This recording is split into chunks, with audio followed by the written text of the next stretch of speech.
ఎంతోమంది యోగుల దగ్గరికి వెళ్ళారు, హిమాలయస్లో మీరు వెళ్ళారు. మరి పత్రిజీతో కూడా మీ సాంగత్యం గురించి వివరించగలుగుతారా? నా ప్రయాణంలో వందల మంది అంటే 100-200 మధ్య మహాత్ములను కలుసుకుంటూ వెళ్తున్నా.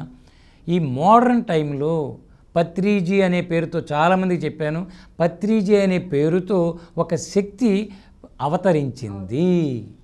ఇప్పుడు నాలో చాలామంది ఆయన చాలాసార్లు చెప్పారు, వేదాంత బాబాజీ అంటే మామూలు కాదు.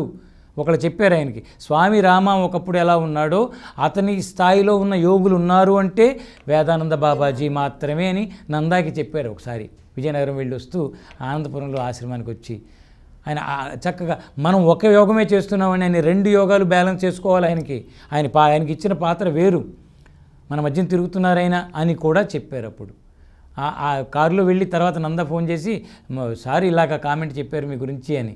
ఇవన్నీ అలా మీ ఇద్దరం కలవటం, నా సోల్మేట్ అని వేదిక మీద చెప్తూ ఉంటాను ఎప్పుడు కూడా, మీ ఇద్దరం ఒకటే. అలా ఆయన గట్టిగా పట్టుకుని అలా ఉండటం. నా దగ్గర ఎన్ని సంఘటనలు. నా జన్మదినానికి షష్ఠి పూర్తికి వేదాంత బాబాజీ దగ్గరికి మనం వెళ్ళాలి. ఆయన గొడుగు పెట్టాం, అందరం కూడా ఎండలో వెళ్తున్నాం భోజనానికి. అక్కడ గొడుగు పట్టుకోమనంటే ఆయన చూసి గొడుగు పట్టుకుని కొంచెం దూరం నడిచి బాగుందా బాగా పెట్టుకున్నావు అన్నాడు. నాకు కాదు, ముందు బాబాజీ వెళ్తున్నారు ఆయనకి పట్టు అన్నాడు. లేదండి ఆయనే చెప్పారండి. లేదు ఆయనకి పట్టవయ్యా గొడుగు, ముందు వెళ్ళు అని చెప్పి గట్టిగా ఎప్పటికల్లా వాడు వచ్చి నాకు గొడుగు పట్టాడు. ఏంటి నువ్వు ఆయనకి కదా? లేదు మీకు పెట్టమన్నారండి. పక్కన ఒక ఆవిడ ఉంది, ఆవిడ అంది వీళ్ళిద్దరు దాగుడు మూతలు ఆడుకుంటారండి, ఈయనకి పెడితే ఆయనకి పెట్టమంటాడు, ఆయనకి పెడితే ఈయనకి పెట్టమంటాడు, వీళ్ళందరూ ఒకటే అని ఆవిడ నవ్వు. ఇది ఏంటంటే ఆ వన్నెస్. సో ఆయనలో నేను చూసింది అదే. మిషన్ ఏదైనా అవ్వనండి, చెప్పే విధానాలు, అవి టెక్నిక్స్ ఏదైనా అవ్వచ్చు, మాటలు ఇంకోటి. ఇక్కడ ఒకటే యూనివర్సల్ ఎనర్జీని ఆధారం చేసుకుని మేమంతా జీవిస్తున్నాం, ప్రయాణిస్తున్నాం. మీ బోటి వాళ్ళ దగ్గరికి వచ్చి ఇలా మాట్లాడుకుంటున్నాం. స్వామీజీ, మీరు ప్రేమతత్వం గురించి ఎక్కువగా చెప్తారు అని అందరూ అంటుంటారు. ఇప్పుడు మనకు పుట్టపర్తి సాయిబాబా కూడా ప్రేమతత్వం గురించే కదండి, మీరు కూడా చాలా ఎక్కువ చెప్తారు అంటారు. కొద్దిగా ప్రేమతత్వం గురించి చెప్పండి స్వామీజీ. అవునమ్మా, ప్రేమతత్వం అంటే ఏమిటి అసలు? అది సృష్టికి మూలంగా ఉన్న మూలతత్వమే ప్రేమ. ప్రేమ లేకుండా సృష్టి లేదు, ప్రకృతి లేదు, ప్రాణులు లేవు. ఒక ప్రాణి జన్మ తీసుకుంటున్నారంటే కొంతమంది యొక్క ప్రేమను పంచుకుని ఒక ప్రాణి ప్రపంచంలోకి వస్తుంది. ప్రేమ లేకుండా ఏది లేదు. ఒక మొగ్గ పువ్వు అయిందంటే ప్రేమ అక్కడ రంగరించబడింది, ప్రేమను ఆధారం చేసుకుని వికసించింది. సో నాకు నిజం చెప్పాలంటే చిన్నప్పటి నుంచి కరువు, ప్రేమ అంటే కరువు. ప్రేమ కావాలి కావాలి కావాలి, అది చాలా ఇదిగా ఉండేది నాకు. అది అర్థమయ్యేది కాదు ఇలా ఉండేదని. ఏ సినిమా చూసినా అక్కడ మంచిది ఏదైనా కనిపిస్తే అదంటే నాకు ప్రేమ. ఆ హిమాలయాలు అక్కడ పాటల్లో, సినిమా పాటల్లో, హిందీ సినిమాల్లో మంచి పాటల్లో హిమాలయాలు చూపిస్తే ఆ హిమాలయాలు నాకు వచ్చేయాలి, అది కావాలి. అక్కడ హీరోయిన్ అందంగా కనిపిస్తే ఈమె కలిసేయాలి, చూసేయాలి. చిన్నప్పుడు ఎలా ఉండేదంటే టీనేజ్లో ఇవన్నీ ఒక రకమైన ఉద్రేకం అనండి, ఇలాంటివి పుడతాయి. దానికి ప్రేమ అని మనం ఎప్పుడు చెప్పుకుంటూ ఉంటాం. అమ్మంటే ప్రేమ, ఇవన్నీ ప్రేమ అనేది ప్రతి మనిషి జీవితంలో ఉండి తీరుతుంది. కానీ అది ప్రేమ అనేది చాలామందికి తెలియదు. ప్రేమ అంటే ఒక అమ్మాయి అబ్బాయికి మధ్యన అని ఏదో చెప్పేసుకుంటూ ఉంటారు. పరిమితంగా ఆలోచిస్తారు, ప్రాపంచికంగా దేహపరంగా ఆలోచిస్తారు. అసలు ప్రేమ అనేది భగవంతుడి యొక్క స్వరూపం ప్రేమ. నువ్వు ప్రేమిస్తున్నావంటే నువ్వు భగవంతుడై ఉన్నావు. నువ్వు భగవంతుడై ఉన్నావు అన్న విషయాన్ని నువ్వు గ్రహిస్తే, నీలో ఉన్న భగవంతుడిని నువ్వు ఓపెన్ చేస్తే బయటకు వచ్చే భావన ఏంటంటే దాని పేరు ప్రేమ నా దృష్టిలో. సో ప్రేమ లేకుండా జరగదు. ఇప్పుడు తారక మంత్రంలాగా మన ధ్యానమాచక్రాలకి ఎక్కడికి వెళ్ళినా అందరి చేత చెప్పించే ఒక మంత్రం ఉంటుంది. ఇప్పుడు ఐ లవ్ యూ చెప్పాల్సిందే. ఐ లవ్ యూ 3 సార్లు చెప్పండి అంట. ఏమిటయ్యా అంటే let us love everything. So I love you అంటే నేను మిమ్మల్ని ప్రేమిస్తున్నా, నేను మిమ్మల్ని ప్రేమిస్తున్నానని భావం మీలో కల్పిస్తే మీరు నన్ను ప్రేమిస్తారు.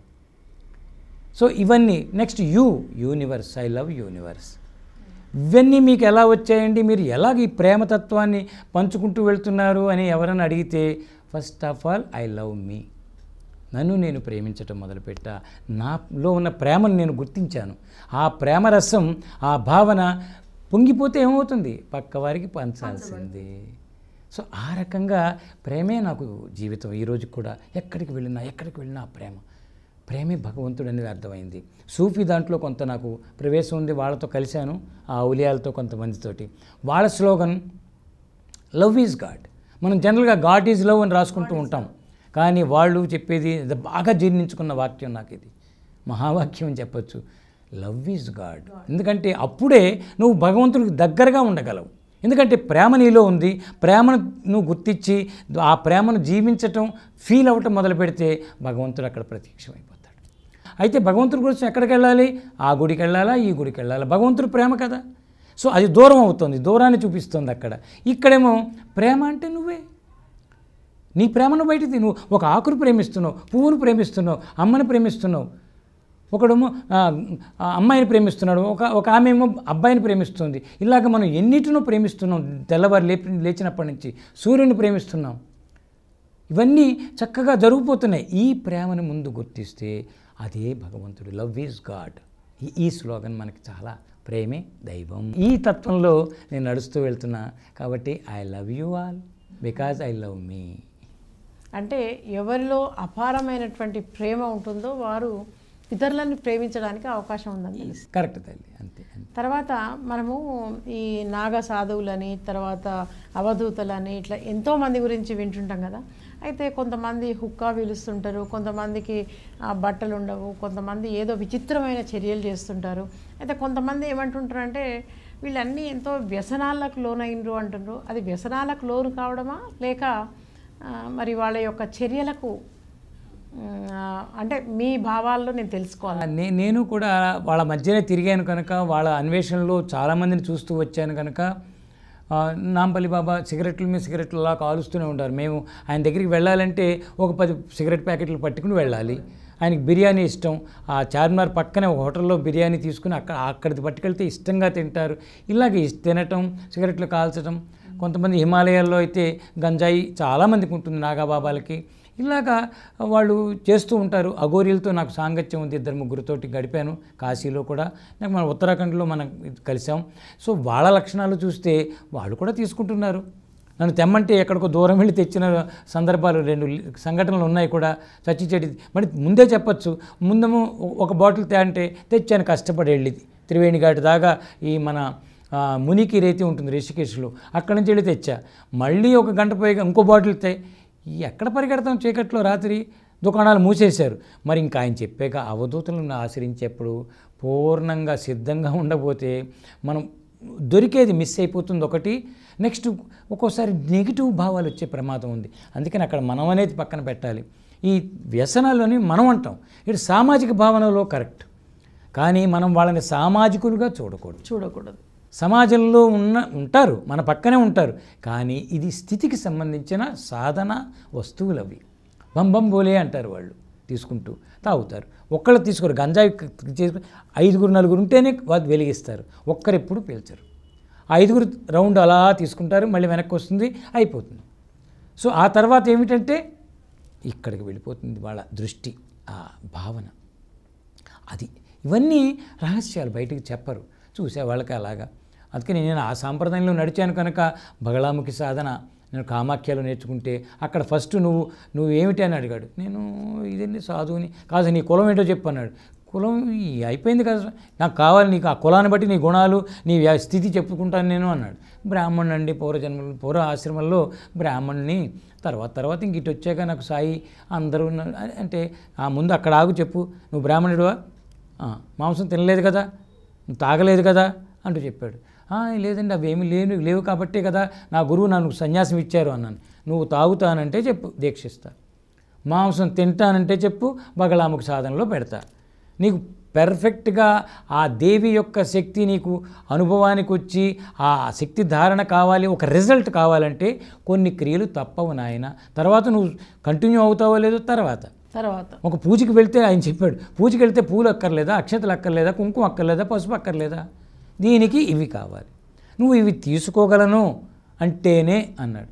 ఇంకప్పుడు బాగా ఆలోచించా, ఆల్రెడీ చాలా దూరం నడిచి వచ్చానేమో, ఈ మార్గంలో గమనించి ఉన్నానేమో, ఎస్ అన్న.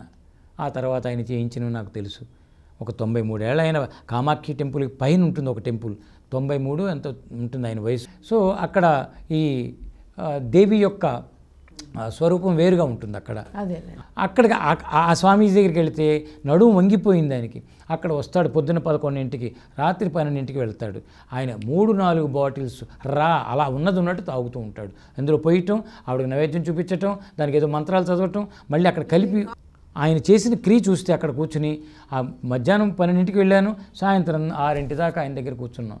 ఆయన చూస్తే తీసుకుంటున్నాడు.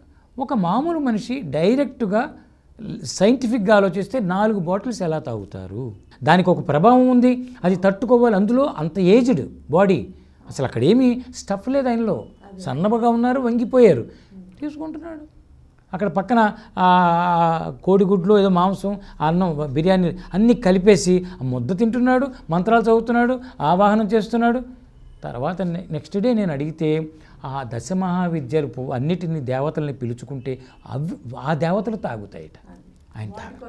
సో ఈ బాడీ ద్వారా వీళ్ళు కార్యంతో ట్యూన్ అవుతారు, శక్తితో ట్యూన్ అవుతారు. ఆహారాన్ని ఆ దేవికి నైవేద్యం. ఇప్పుడు మనం కూడా చెబుతాం, ఇప్పుడు ఇవన్నీ తీసుకుని వ్యసనం అన్నాం. ఇప్పుడు నవరాత్రులు చేసినప్పుడు ఒకరోజు పులిహార, ఒకరోజు దద్దోజనం, ఒకరోజు గారెలు, ఒకరోజు లవ్వుడు, ఇలాగ మరి రోజు దేవతకి మారుస్తున్నాం ప్రసాదం. మరి ఇదేమిటండి, అన్ని రకాల ప్రసాదాలు తినేది ఆ దేవత, అదేం దేవత అండి, ఏదో ఒక ప్రసాదం. ఆ మంత్రానికి, రూపానికి, శక్తికి కొన్ని ఉంటాయి అక్కడ.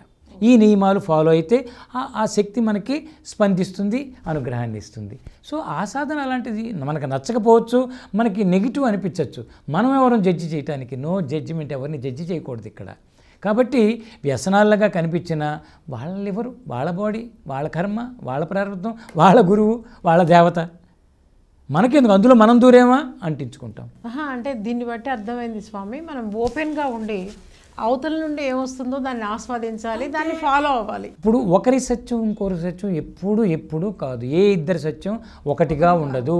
ఇందాక పత్రిజీ గారు ధ్యానం అనే పేరుతో వెళ్ళారు, ఇంకొకరు ఇంకో పేరుతో వెళ్ళారు, వెళ్తారు. బ్యానర్ ఏదైనా అవ్వచ్చు, గ్లాస్తో ఇచ్చినా, కప్పుతో ఇచ్చినా, చక్కటి ఆ దాహం తీర్చడం ముఖ్యం. అంతే, కరెక్ట్. అలాగా ఈ మార్గాలన్నీ అలా ఉంటాయి. అందుకనే యోగులు, ఋషులు, మునులు, ఎన్ని రకాల స్థితులు, అవధూతలు ఎన్నో ఉంటాయి. ఒక్కొక్క సాంప్రదాయం, ఒక్కొక్క మంత్రం, ఒక్కొక్క రూపం. ఒకరు నిలువు బొట్టు పెట్టుకుంటారు, ఆ మార్గం, ఒకరు అడ్డబొట్టు. అసలు కొంతమంది సాధువులు బొట్టే వాడరు, అది ఉంది. బట్ట కూడా కట్టరు. ఇదేమిటండి సిగ్గుగా ఉంది, నీ కర్మ, నువ్వు చూడకపోతే కళ్ళు మూసుకో, లేదా పో అక్కడి నుంచి. వాళ్ళని వాళ్ళుగా చూడాలి. నచ్చితే వెళ్ళు, నచ్చకపోతే నమస్కరించి తప్పుకో. నోరు జారకు, నీలో దుష్టభావాన్ని పెంచుకోకు. ఎవరి మీద అయినా సరే. నేను ఎన్ని మొట్టికాయలు ముందు పడ్డాను ఈ సమాజంలో ఉండి. స్వామి, చివరిగా మరి మన ప్రేక్షకుల కోసం మీ సందేశాన్ని ఇవ్వండి స్వామి. వాళ్ళ ఉన్న స్థితిని వాళ్ళు గుర్తిస్తే, ఆ ఉన్న స్థితిని నాకు ఎవరైనా చెబితే నేను చెప్పగలను. ఒకటి, అందుకని ఓపెన్గా జనరల్గా చెప్పేది, మిమ్మల్ని మీరు తెలుసుకోండి, మీ మీద మీరు ముందు దృష్టి పెట్టండి. మీరు లక్ష్యాలు బయట కాదు, మిమ్మల్ని మీరు తెలుసుకునే లక్ష్యం పెట్టండి. మీలో లేనివి లేవు, మీలో అన్నీ ఉన్నాయి. అవి మీకు అవగాహన ఎందుకు రావటం లేదంటే ఆ యాంగిల్లో మీరు చూడటల్లా. యాంగిల్ మార్చండి. గురువులు నేర్పేది అదే, గురు పరంపరలు నేర్పేది అదే. యద్భావం తద్భవతి. భావాన్ని మార్చుకోండి. భావ కాలుష్యం నుంచి బయటికి రండి. ఈ పొల్యూషన్, భావం కాలుష్యం చాలా బాధ పెట్టేస్తుంది. లక్ష్యాలు, డబ్బు, కీర్తి, చప్పట్లు కొట్టాలి, అబ్బో మాస్టర్ అనాలి, గురువు అనాలి, ఇవి తీసేయండి. నేనుగా తెలుసుకుని నేను జీవించాలి అనుకోండి. మనము ఖాళీ అయిపోవాలి. ఎంటీ బ్యాంబూలాగా నేను ఫాలో అయింది అదే. నేను నేపాల్లో నేర్చుకున్నది. You become empty bamboo. ఆ వెదురుని లోపల గుజ్జంతా తీసి కన్నాలు పెడితే అది మధురంగా స్వరాలు పలుకుతుంది. ఆ వెదురుని తెస్తే దాంతో కర్రగా ఉంటే అవ్వదు. సో మనలో కూడా ఎన్నెన్నో నిండిపోయాయి మాయలు, ఆలోచనలు, కర్మలు. వీటిని చేస్తూనే గుర్తిస్తూ ఎంటీగా మారటం త్రూ ధ్యానం. అయితే అక్కడ ఇంకా నీలోంచి మధురత్వం మాయపోతుంది. అమాయకుడిగా మారితే అక్కడి నుంచి అసలైన మాయ, ఆ విశ్వమాయ మన ద్వారా బయటకు వస్తుంది. మన ద్వారా మనమే ఆధారం.